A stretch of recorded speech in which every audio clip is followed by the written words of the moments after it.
So this would be actually really useful. Essentially, what we do here at Your Copywriter On at 13 Media is marketing. We do people's marketing for them. We create content for their marketing, and that's what takes up 90% of our day, week, month, whatever. So we had a little conflab between the various kind of bits and handfuls of people who work here in various ways, and we wanted to find a way of explaining to our clients what their content did for them and how they should use it. Because one of the questions that people raise over and over again is, how do you know if the content is any good?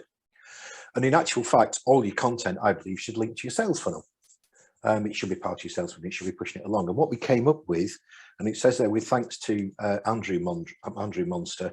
Andrew Monster is my grandson.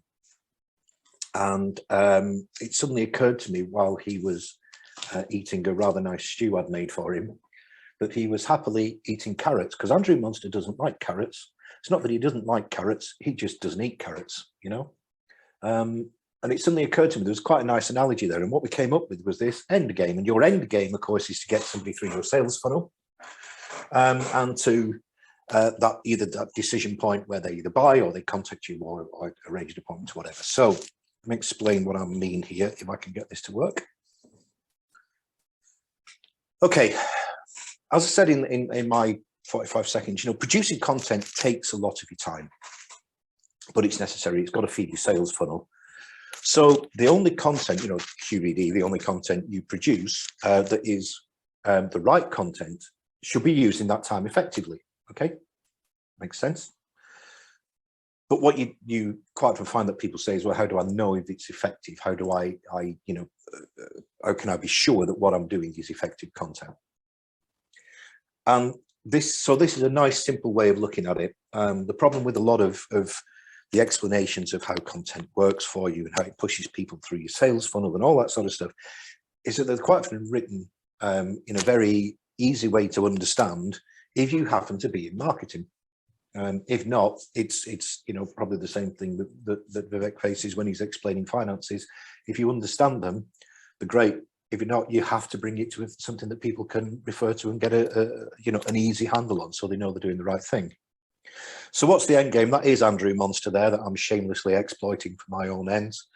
The end game then, which I'm really pleased you asked about, obviously, otherwise this would have been a complete waste of time. It's a way of making sure that everything you produce works to feed your sales funnel. And we're using it now to say to people, okay, think about it like when you're feeding a child, when you first start to feed a child, and which is why Andrew's important here. He came around Bam Bam's house and I was feeding him this stew and he was happily eating the carrots. And the reason for it was this.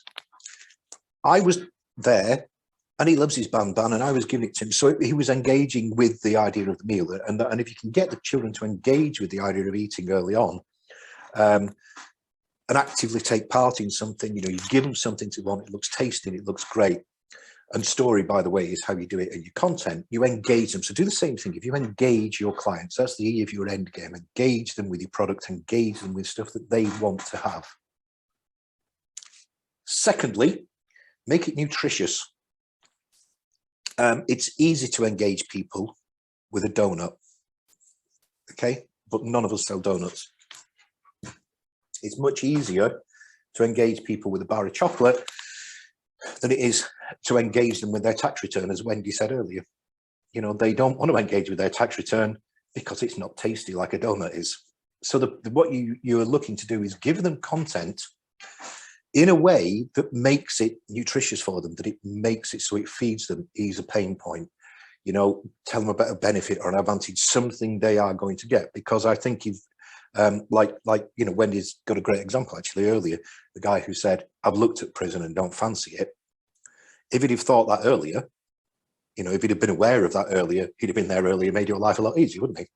So look for something you can feed them that is nutritious content. So it's a bit like Andrew Monster in the stew, is that it was a lovely nutritious stew for him, but he wasn't eating it for that reason. He was eating it because of the engagement, because it was the story that was built around it, the the whole what we're eating next, what we're going to have next, and he can do it himself.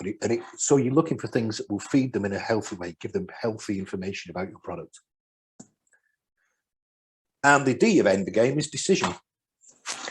We all know that people make future decisions based on whether they engaged with something and whether they enjoyed it, whether they were fed by it, whether it was healthy food for them.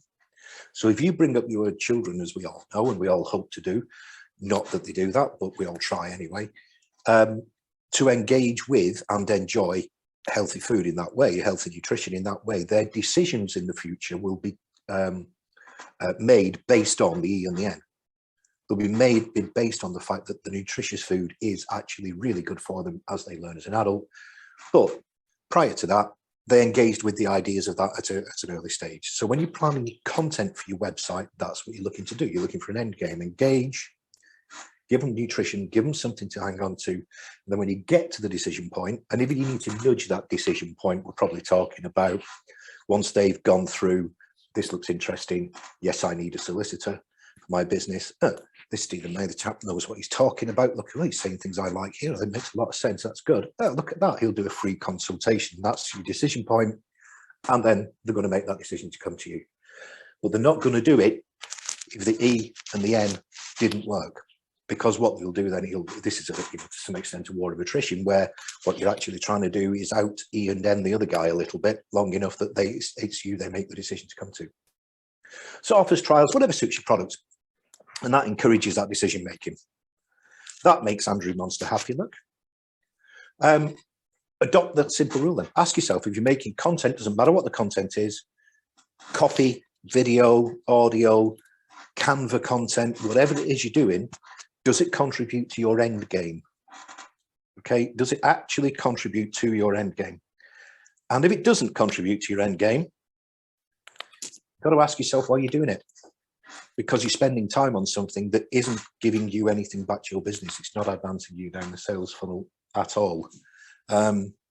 So basically, yeah, end game. If it's not a part of that, stop.